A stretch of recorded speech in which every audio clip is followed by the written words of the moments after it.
Click here for our email. Dear Rocker Report, after the game at Wembley I was concerned that extra time and penalties would take it out of the players so much so that 8 games in April to define our season would be a bridge too far. I've seen the Wembley result referred to as heartache. I wouldn't say I felt heartache, more like disappointment, frustration. Our inability to get any grip on the game in the second half was torture, especially after being so dominant in the first 45. But, although I wanted to see them win at Wembley, I was always more concerned with the final run-in.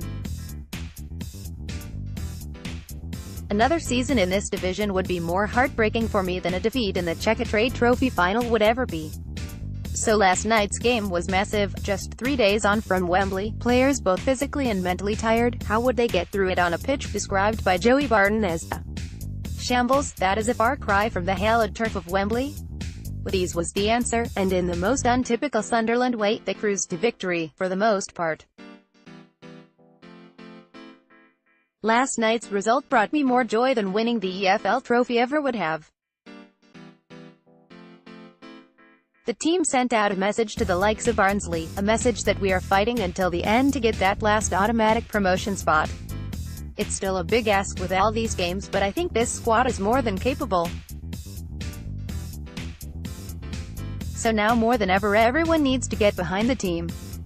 40,000 made it to London so they can easily make it to the Sol for the more important games. Keep the faith. Domed's note, Gav, fair points Dom. I try not to look back too much. We can only impact what happens in the future now, and that has to be the key to our success this season.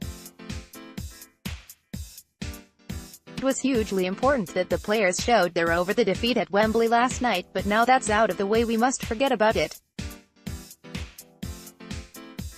Rockdale are scrapping for their lives at the bottom and are unbeaten in 4, so we can't take them lightly or allow ourselves to think too much about losing at Wembley.